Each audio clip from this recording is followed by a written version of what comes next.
Wow, good morning. Good morning, good morning. What a beginning.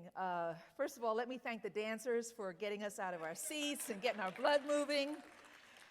And let me thank our new board chair, Alandra, for that inspiring message. And I have to tell you, it's a little bit nerve-wracking to follow the boss. I'm used to introducing a boss. But anyway, it is my pleasure. Really, thank you for that wonderful introduction and your remarks, Alandra. The women's funding movement would not have come this far, certainly without the enormous strong partnership of the Kellogg Foundation over the years, and certainly not without your personal commitment to gender and racial equity and social justice. So I'm grateful to have your leadership on our board and to sharing that leadership with all of us. So thank you.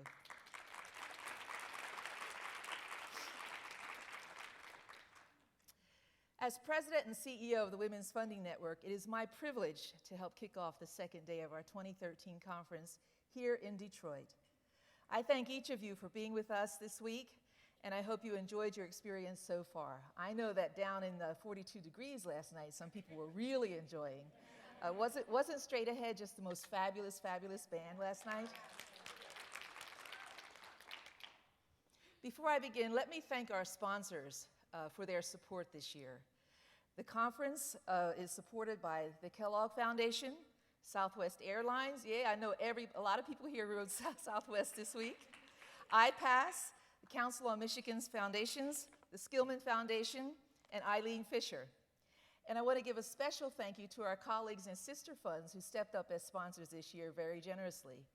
The Dallas Women's Foundation, the Women's Foundation of Minnesota, the Ms. Foundation for Women, New York Women Foundation, Women's Foundation of Central Ohio, and the Sister Fund, the Hunt Sisters in New York. So please join me in a round of applause for all of our sponsors.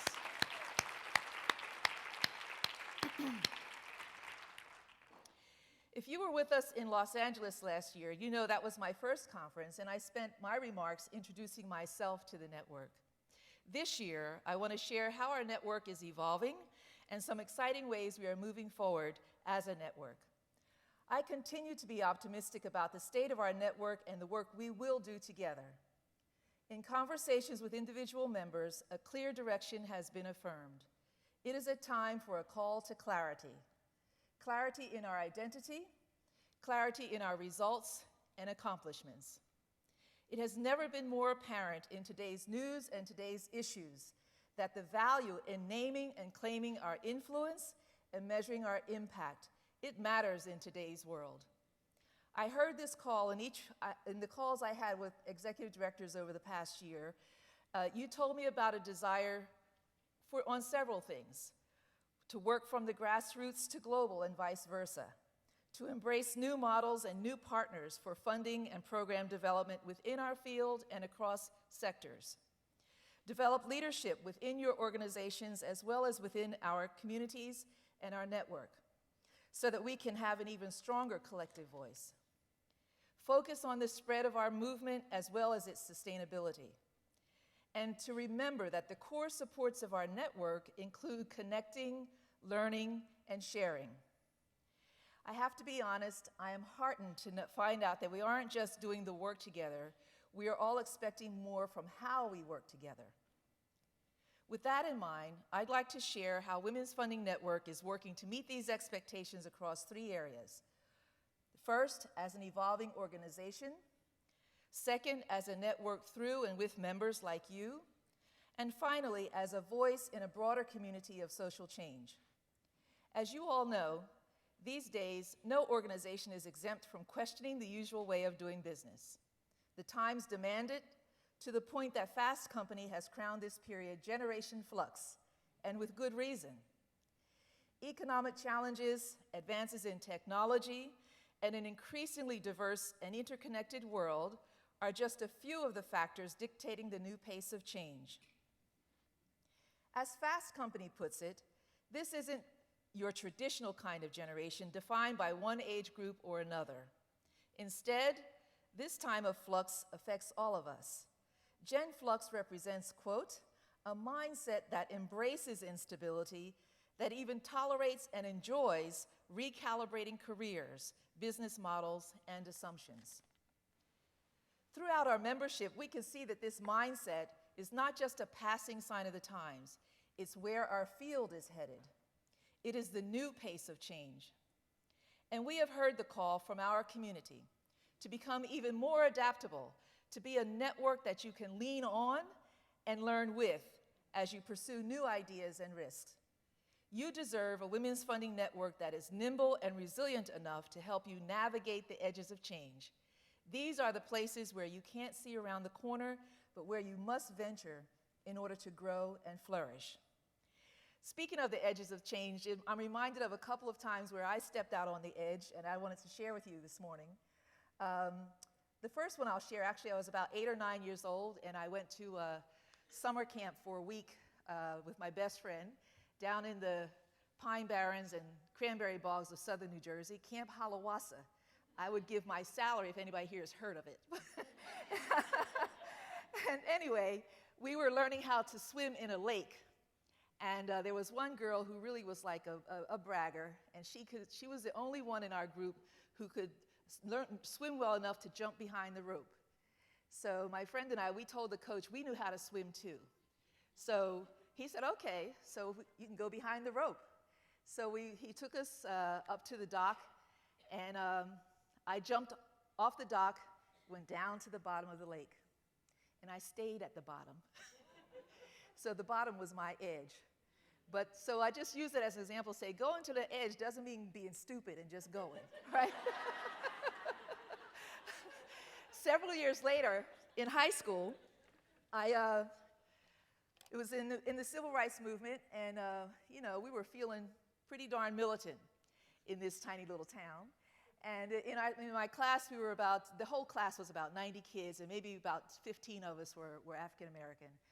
And we decided we were going to stand up in assembly, but we were not going to recite the Pledge of Allegiance because we didn't believe there was liberty and justice for all. So we gathered that morning and made the decision, decided on the strategy, and stood up in assembly in the cafeteria, the whole class in the cafeteria, and I stood up and stuck to the strategy. Well, right after assembly, tap on my back, Michele, you're wanted in the principal's office. So I went down to the principal's office. He asked, why didn't you salute? I said, I don't believe that we have liberty and justice for all, and I'm not going to recite it. He said, well, if you bring a note from your parents, that's okay. If they approve, we'll let you do that. Well, George and Susie to this day don't know that that I signed that note and went back to school. So I share those examples to say that, go to the edge when you kind of have a conviction and a little bit of a strategy and a little bit of equipment in your pocket. So you might say these were my first lessons in realizing that it's great when everyone agrees on the strategy, but it's in the execution that you reveal yourself. And this is especially important when we as a network are in seeking the edges. We'll have to stand and execute together because we will be called to the edge in these upcoming days and months and years ahead. I bet each of us here has a memory like that, a moment when we were called to stand in our convictions, perhaps a moment that made us feel like we were standing on the edge. As we heard yesterday during our speak out, so many of our sister funds are standing on the edge in the midst of extreme circumstances in their countries. Their work is a powerful example of what conviction looks like in today's environment. In these times, all of us are asked to step into our convictions even more than might usually be comfortable. And what matters most, I believe, is that our convictions are still intact at the end of the day, even if the environment calls us to shift, rethink, and adapt more than usual. For Women's Funding Network, our commitment to inclusion, equity, and social justice remain our cornerstone values, even while we navigate these new edges of time. So how are we approaching this time of flux at Women's Funding Network? In a few words, integration, holistic thinking, and open-minded action. I realize these aren't your usual sexy sound bites and social change concepts. Not exactly as sexy as Generation Flux, as social entrepreneurship, or even social impact investing. Yet we are discovering they are every bit as powerful. Let me break it down for you a little bit. Integration. We think titles and teams aren't meant to be territories. It's about having dialogue, sharing data, and taking action across teams. No single person is supposed to have all the answers. That's true for our organization as well as for our larger network. Holistic thinking. It's about going beyond linear ways of making change and viewing our work as part of many spheres rather than silos. It's about being nimble, adaptable, and flexible. Open-minded action. It's an openness to risk. It's action that honors and reflects the work that has been done, but it does not use the past as the only way of viewing our future. It's about having permission to challenge orthodoxy. At WFN, we believe these values are key to how we approach the flux of our times. An important facet of this journey has been expanding and realigning the expertise of our team. You will see many faces at this year's conference, as well as familiar colleagues. Whether you are saying hello to an old friend or introducing yourself to a new one, I hope you will take a moment to connect with them. Because the reality is, this is our team, but it's your team too. Integration is about how we work internally, but it's also about how we make ourselves available to you as a community. With that in mind, I invite you to have a cup of coffee with us tomorrow morning to tell us about your changing needs. A few members of our team will host a table during breakfast tomorrow morning, so please stop by and introduce yourself and share some more about these ideas. I'm excited about our evolving approach because as it comes together, we find more opportunities for our members to connect with our members and more places to share our voice in the world. As I'll share in a few minutes, this has led to some new projects that I hope you'll be eager to engage in with us in the years ahead. Our network is the second area I want to share more about today. There is exciting work happening that will affect how we take collective action going forward. Grant Makers for Effective Organizations, or GEO, as a lot of you know, is a community of grant-making organizations committed to building strong nonprofits and promoting practices that lead to better results. They recently released a report called Pathways to Growing Impact. The report looks at a couple of areas in particular. One, how organizations can increase results beyond the traditional path of growing organizational infrastructure, which all of us I know are constantly thinking about. How expanding our work often puts fundraising and mission execution at odds with each other. I read this report with interest because this is a tension I've taken to heart throughout my career. I'm even more aware of these strains now as part of a diverse global network through Women's Funding Network. It's a tension I'm sure many of you have felt. As we work to pursue grants, develop relationships with donors, and deliver programs, these questions have to run through our minds, I'm sure. How do we meet increasing demands and needs with significant constraints on our capacity and growth? How do we stay mission-focused when so many new funding opportunities seem to be emerging from unfamiliar and unconnected sources? How do we stay are we in this network always in tune with the collective vision of a better world for all women and girls? How can we be sure our daily work is always aligned with our values? In other words, as we expand our day-to-day work individually, are we also scaling our collective progress towards a shared vision for a better world for all women and girls? It probably won't come as a surprise that the GEO report identified cultivating networks as a critical part of addressing these questions. So as I read the report, I considered how our network provides the pull of a common purpose. Together, we have a huge potential to rally resources, collective knowledge, and connections for stronger impact. Our network keeps us honest to a collective vision, ensuring that none of us feel that we do our work in isolation of our respective communities. Yet we know that networks need to be fed. Collaboration without intention and steady support soon become nothing more but a time-consuming obligation. I am always aware of this as we at WFN consider our role as the backbone organization of the network. So I'd like to share a few ways that we will be taking action to feed our network and grow our impact. A rich opportunity for our network is how we share lessons from the field and benchmark our progress.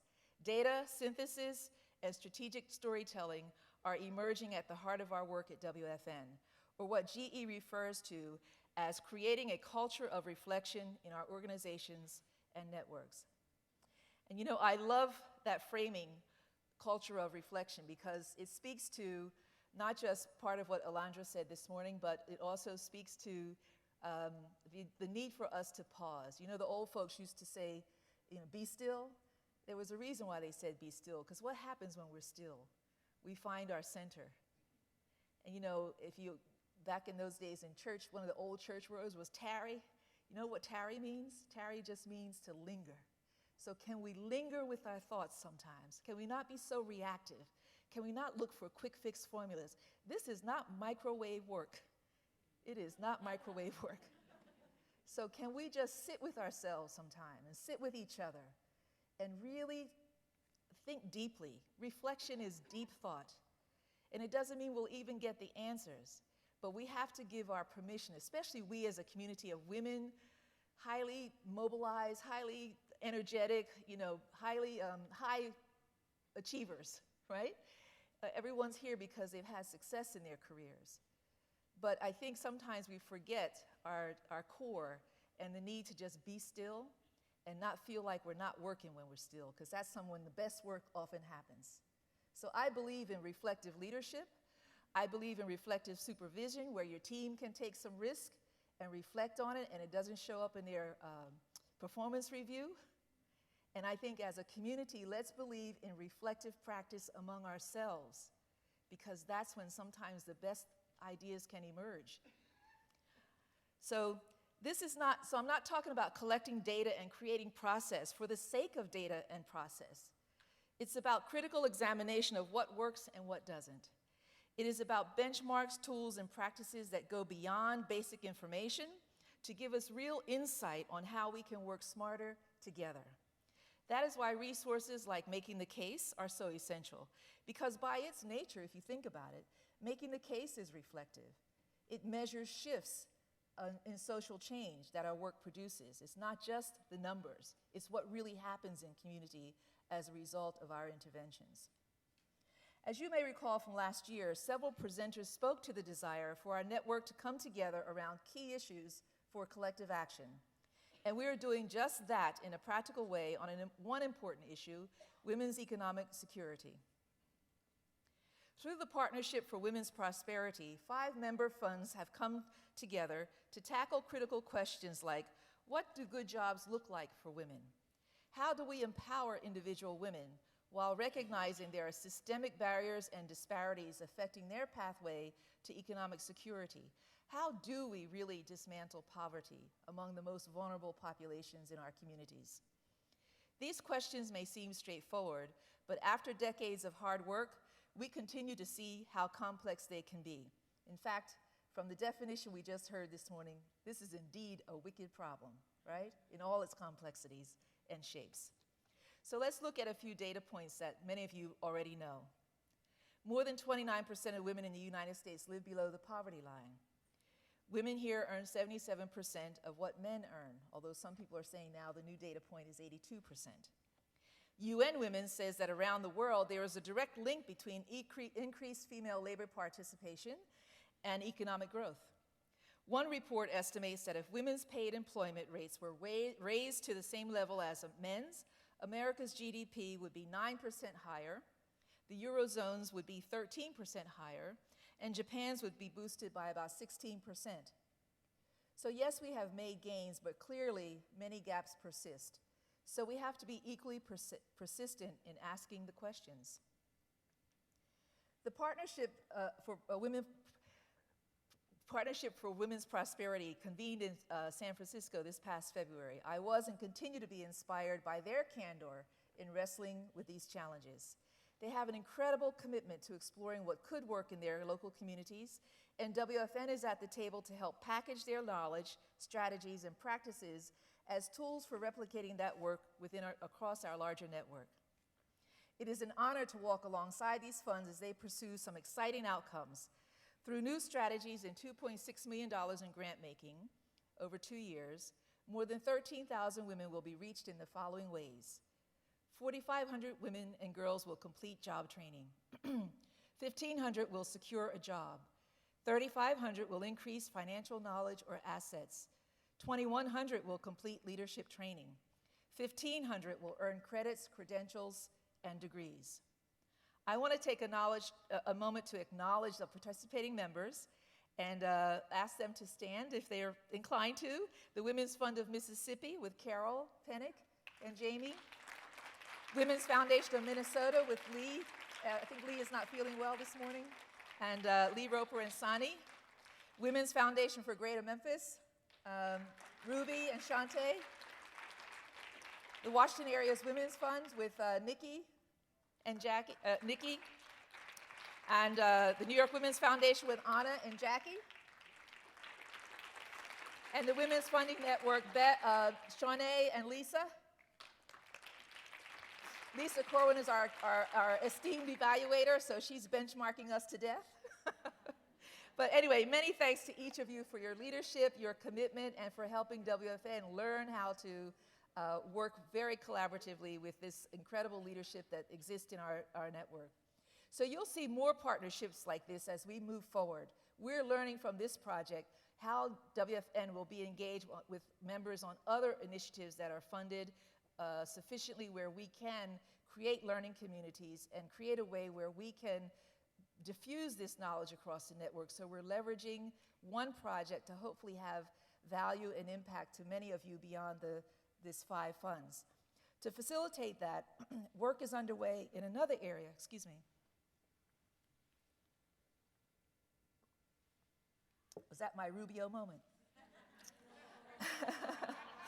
To facilitate that, work is underway in another area that is my pleasure to share today. What you see here is the beginning of a network mapping project that we have initiated with the Foundation Center. This is an early version of what will become an online tool. It is a precursor to what will become a guide for our future collective work. Over time, this map will capture data across the more than 150 funds and foundations in our network. It will reflect the assets, the interest areas, grant-making levels, and demographics served through our members. Later today, Seema Shah from the Foundation Center will host an action lab about this project. You will have the opportunity to spend more time with this early version of the tool, ask questions, and provide input to guide next steps. I hope you'll take advantage of this opportunity to help shape the project, and I thank the Foundation Center for joining us to guide a conversation about this work.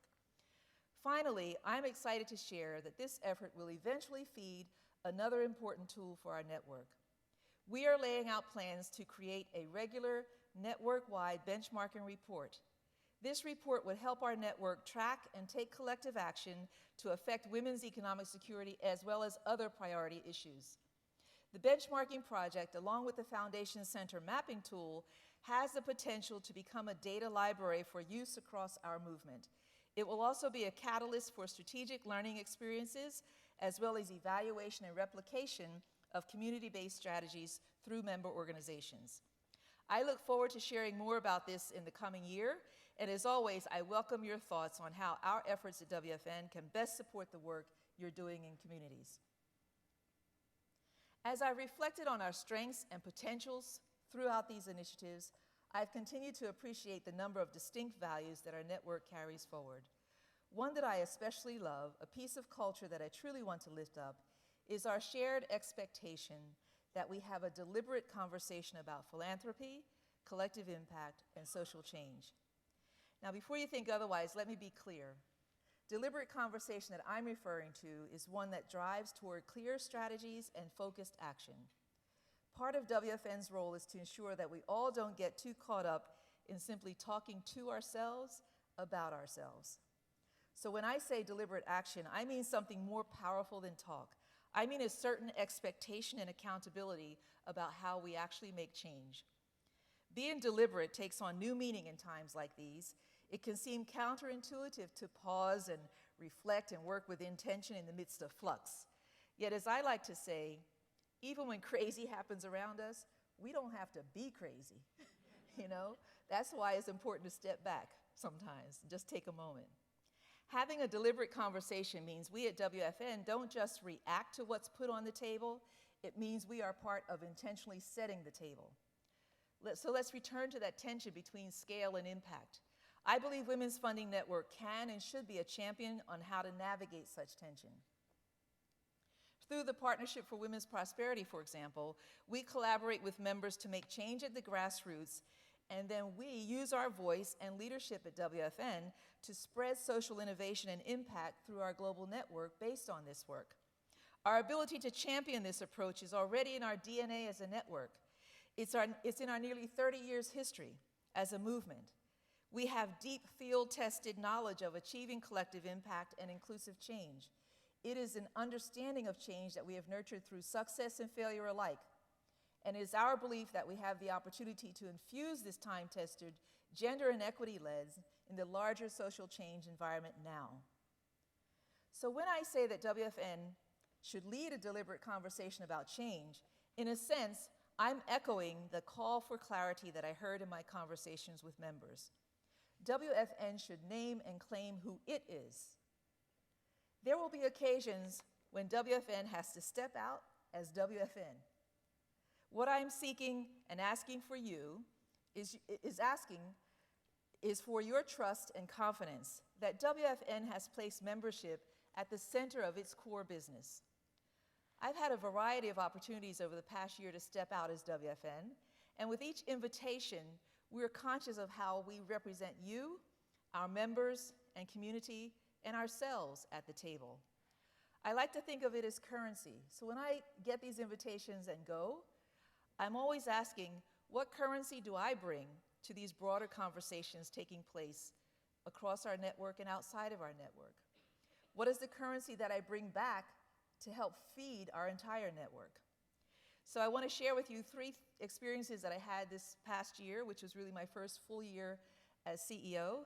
And I had incredible, generous opportunities to travel and meet with a whole, constituency of folks that are amazing.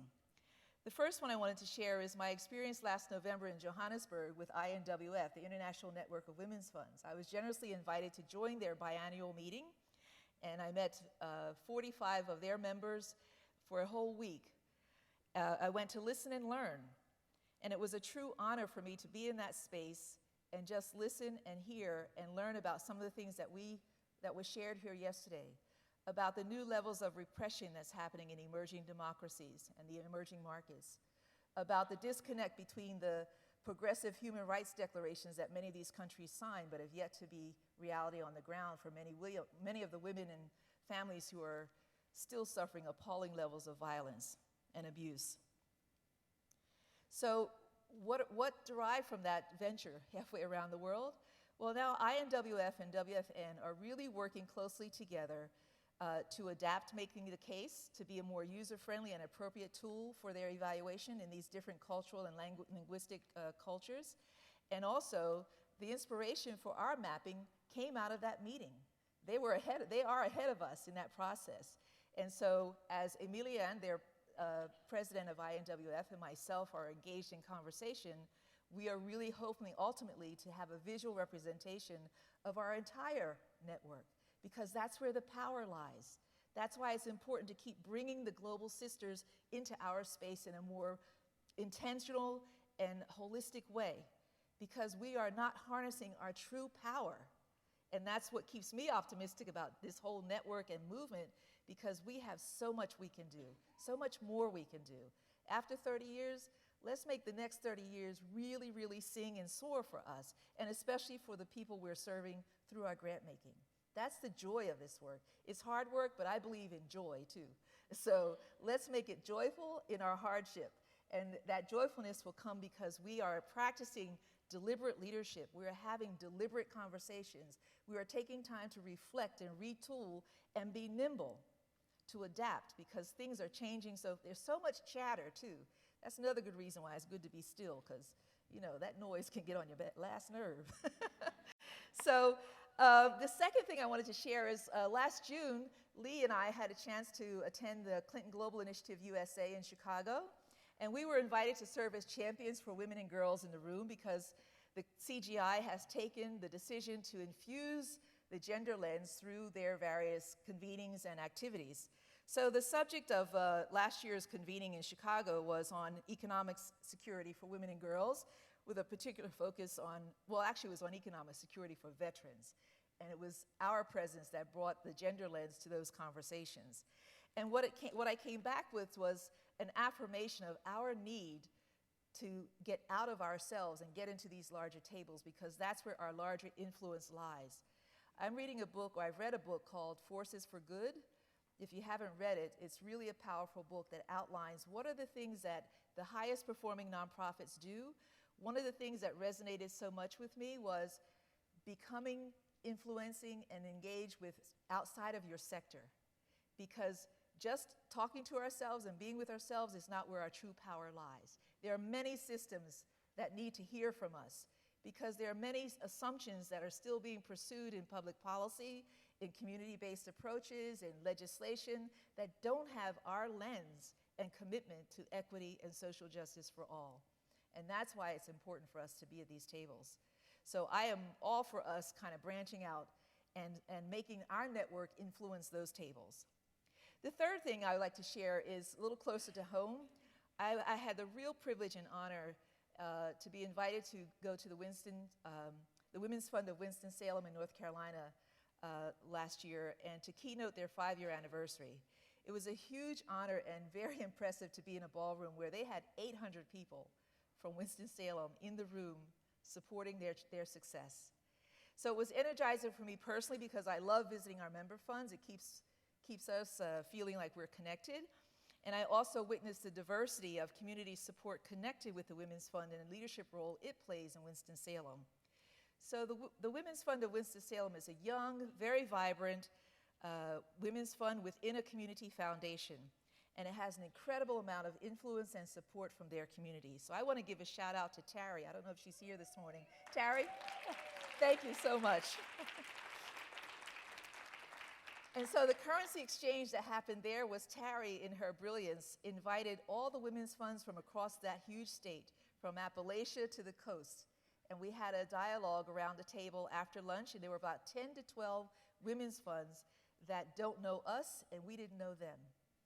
And I was just so impressed at the leadership, the amazing work that they're all doing, and realized that we need to, at WFN, the currency I brought back, is putting a priority on membership outreach and recruitment, putting a priority on looking at our dues structure to create a pathway for startup funds and smaller funds to come into our network, to really not just learn tools and gain, but for us to learn from them, and to also help us have a stronger connection to rural and grassroots communities. So each of these conversations showed me the opportunity that WFN has to continue listening and learning with you. Whenever I interact with leaders in our field, the value of our network is affirmed, and the need for WFN's role and perspective is clear. These experiences affirm the importance of our singular vision. A better world for women and girls is a better world for all. The work that began nearly 30 years ago still matters. Recognizing that, Women's Funding Network will lift up its voice even more to bring our perspective to the table. Today, I'm excited to announce 2 partners, the Ford Foundation and U.S. Trust, have come alongside us to support this work in a major way in 2013. This year, we will lead a series of 3 immersive learning experiences across the United States. We'll be in Boston in June, we'll be in Dallas in September, and we'll be in the Southwest. Not sure, we're talking now while we're here with Alabama and maybe Mississippi. We don't know where we're going to be, somewhere in the Southeast in fall, and we'll decide those dates very soon. As I've already shared, the times in our changing work call for holistic thinking, clear strategies, and focused action. These gatherings are being created in that context. They will be intensive interactions among peers working at the grassroots, with a drive toward creating a common direction and sharing actionable knowledge and tools for social change across the network. As WFN facilitates each one, we will ensure learning and action does not occur in isolation. We will look for 3 things to emerge from these meetings. 1, points of connection and sharing in our global network. 2, synergies in the approaches between communities. And thirdly, thought leaders within the network whom we can lift up for ongoing learning and exchange and future partnerships. So at some of these tables, it won't just be WFN, but I would like to think that anyone in this room can come along with us and know that we're going together with a mindset about our collective vision. In many ways, these experiences will be the catalyst for unleashing the next state of our growth in our network's reach and impact. So in closing, I hope you share my enthusiasm for where our movement is headed. I am confident that as WFN evolves its approach, connects meaningfully as a network, and shapes our voice in a broader community, our day-to-day work will get stronger and our long-term vision will become even more powerful. I've talked a lot about evolution today, and so as I finish, I want to pull that theme even closer to the task at hand. In a traditional sense, the Women's Funding Network Conference has always been a place where you could come and be fed with knowledge and energized with new connections. This conference is your moment for gathering, for learning, and for sharing. Going forward, I ask each of you to also use this conference as a moment of critical reflection. Let us use this special time with each other to reset the tone of our collective movement. Let us not underestimate the power of intention. Together, we can invite a deliberate conversation. Let's pause and think beyond financial transactions, program tactics, or donor strategies to remember the heart of why we are here.